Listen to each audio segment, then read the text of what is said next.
എല്ലാവർക്കും പുതിയൊരു വീഡിയോയിലേക്ക് സ്വാഗതം. ഇന്നിപ്പോൾ ഞാൻ ഉണ്ടാക്കാൻ പോകുന്നത് എളുപ്പത്തിൽ വളരെ ഈസി ആയിട്ടൊരു ആലു പൊറോട്ടയാണ്. ആലു പൊറോട്ട ഉണ്ടാക്കുക എന്ന് പറയുമ്പോൾ പല വിധത്തിൽ ഉണ്ടാക്കുന്നുണ്ട്. അതിൻ്റെ മിക്സ് ഉണ്ടാക്കിയിട്ട് ഗോതമ്പ് മാവ് കുഴച്ചിട്ട് അതിൻ്റെ ഉള്ളിൽ സ്റ്റഫ് ചെയ്തിട്ട് പരത്തി ഉണ്ടാക്കും. പിന്നെ അല്ലെങ്കിൽ ഒരു ചപ്പാത്തി പരത്തിയിട്ട് അതിൻ്റെ മീതെ ഇത് സ്റ്റഫ് വെച്ച് പരത്തിയിട്ട് അതിൻ്റെ മീതെ വേറൊന്നും കൂടി ക്ലോസ് ചെയ്തിട്ട് ഉണ്ടാക്കും. ഇത് അങ്ങനെയൊന്നുമല്ല, അത് വളരെ പെട്ടെന്ന് നമുക്ക് എങ്ങനെ ഒരു ആലു പൊറോട്ട ഉണ്ടാക്കാം. കുട്ടികൾക്കൊക്കെ സ്കൂളിൽ പോകുമ്പോൾ പെട്ടെന്ന് എങ്ങനെ ഉണ്ടാക്കാൻ നോക്കാം. ഞാൻ കുറച്ച് ഗോതമ്പ് പൊടി എടുത്ത് വെച്ചിട്ടുണ്ട്. പിന്നെ ഉരുളക്കിഴങ്ങ് പുഴുങ്ങിയതാണ്, കുറച്ച് പച്ചമുളക്, കുറച്ച് മല്ലിയില.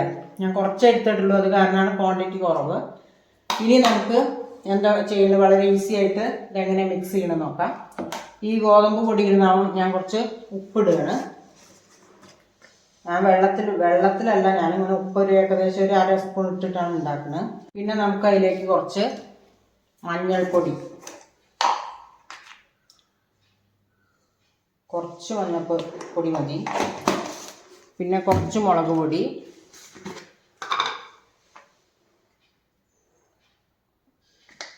എരിവ് വേണ്ടതിനനുസരിച്ച് ആൾക്കാർ വീട്ടിൽ ഉള്ളതിനനുസരിച്ച് കൂടുതൽ ക്വാണ്ടിറ്റി എടുക്കാം കേട്ടോ. അത് കുറച്ച് മതി എനിക്ക്, അതുകൊണ്ടാണ്. ലേശം ഗരം മസാല. അത് കഴിഞ്ഞ് ഞാൻ ഇതിലേക്ക് ഇതൊന്ന് മിക്സ് ചെയ്യാം. ആദ്യം ഒന്ന് മിക്സ് ചെയ്ത് ലേശം ഉപ്പ് ഇട്ടിട്ടുണ്ട്.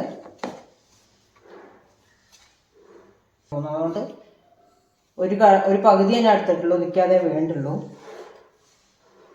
കൂടുതലുണ്ടെങ്കിൽ അടുത്ത കൂടി എടുക്കുക. അത് കുറച്ച് ഞാൻ എടുത്തിട്ടുള്ളൂ. ഉരുളക്കിഴങ്ങ് പുഴുങ്ങിയത്, പിന്നെ പച്ചമുളക് ഇടുകയാണ് അതിലേക്ക്. മല്ലിയില കുറച്ച് ജാസ്തി ഇടുന്നുണ്ട്. ഇനി ഇതൊന്നും കൂടി നമുക്ക് മിക്സ് ചെയ്തെടുക്കാം.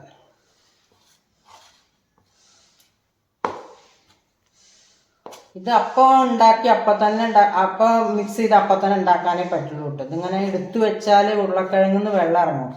അപ്പം അത് ലേശം കുറച്ച് വെള്ളം ഒഴിക്കുക. അധികം വെള്ളം ഒഴിക്കണ്ട, ഇല്ല ഇത്രയും വെള്ളം ഉണ്ടാവും. മാവ് ഇവിടെ റെഡി ആയിട്ടുണ്ട്.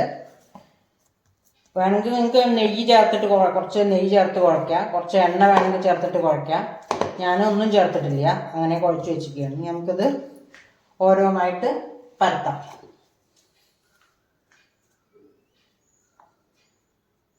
വലുതായി പരത്തണമെങ്കിൽ വലിയ ഉണ്ടയായിട്ട് എടുത്താൽ മതി.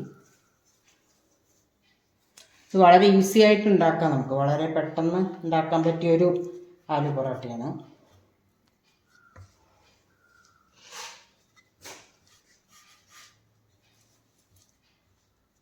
വല്ലാതെ പ്രസ് ചെയ്ത് പരത്തണ്ട, ഒരു മീഡിയം ഇതിൽ പ്രസ് ചെയ്താൽ മതി. വല്ലാണ്ട് പ്രസ് ചെയ്താൽ ഉരുളക്കിഴങ്ങൊക്കെ ഉള്ളതല്ലേ. ഇതന്നെ നമുക്ക് ട്രയാങ്കിൾ ഷേപ്പിൽ എടുക്കാം. കുട്ടികൾക്കൊക്കെ ഒരു ഇഷ്ടം തോന്നത്തക്ക വിധത്തിലേ ട്രയാങ്കിളായിട്ടും ഉണ്ടാക്കാം. പല ഷേപ്പിലും ഉണ്ടാക്കാം. ചപ്പാത്തി സ്ക്വയറായിട്ടുണ്ടാക്കും, ട്രയാങ്കിളായിട്ടുണ്ടാക്കും, റൗണ്ടായിട്ട്. കോമൺ ആയിട്ട് എല്ലാവരും റൗണ്ടായിട്ടല്ലേ ഉണ്ടാക്കണം. ഇനി ഇത് നമ്മൾ ഇങ്ങനെ മടക്കിയിട്ട് ഇങ്ങനെ മടക്കുക. എന്നിട്ട് നമ്മൾ ഈ ട്രയാങ്കിൾ ഷേപ്പിൽ പരത്തുക. ട്രയാങ്കിൾ ആവുമെന്ന് അറിയില്ല കേട്ടോ.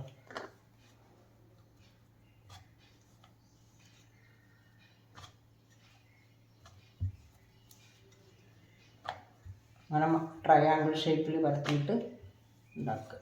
കട്ടി അനുസരിച്ച് എങ്ങനെയാണോ നിങ്ങൾക്ക് വേണ്ട അങ്ങനെ ഉണ്ടാക്കാം കേട്ടോ. ഉണ്ടാക്കാൻ ചട്ടി അടുപ്പത്ത് വെച്ചിട്ടുണ്ട്. ചപ്പാത്തി ഒന്ന് ചൂടാവട്ടെ. ചൂടായിട്ടുണ്ട്, നമുക്ക് ഓരോന്നായിട്ട് ഇട്ട് കൊടുക്കുക. ട്രയാങ്കിൾ ഷേപ്പ് ഏകദേശം വന്നിട്ടുള്ളൂ തോന്നുന്നു അല്ലേ. അത് വേവട്ടെ.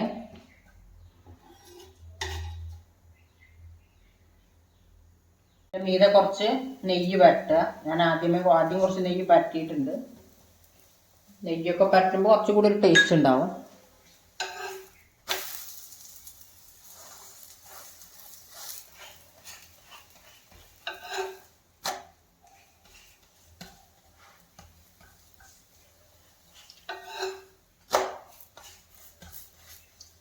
കറി വേണമെന്നില്ല, അങ്ങനെ കഴിക്കുക. കറി വേണ്ടവർക്ക് കറി ഉണ്ടാക്കി കഴിക്കാം. ഞാൻ കറിയൊന്നും ഉണ്ടാക്കിയിട്ടില്ല. രാവിലത്തെ പെട്ടെന്ന് അർജൻറ്റായിട്ട് എൻ്റെ മോളൊക്കെ കാണിക്കും തൈരും കൂട്ടി കഴിക്കണം. അത് എന്താ അതിൻ്റെ രുചിയൊന്നും എനിക്കറിയില്ല. ആലു പൊറോട്ട റെഡി ആയിട്ടുണ്ട്. എല്ലാവരും ട്രൈ ചെയ്ത് നോക്കുക. ഇഷ്ടമായ ലൈക്ക് ചെയ്യുക, ഷെയർ ചെയ്യുക, സബ്സ്ക്രൈബ് ചെയ്യുക. പുതിയൊരു വീഡിയോ ആയി അടുത്ത ദിവസം തന്നെ കാണാം. Okay, by.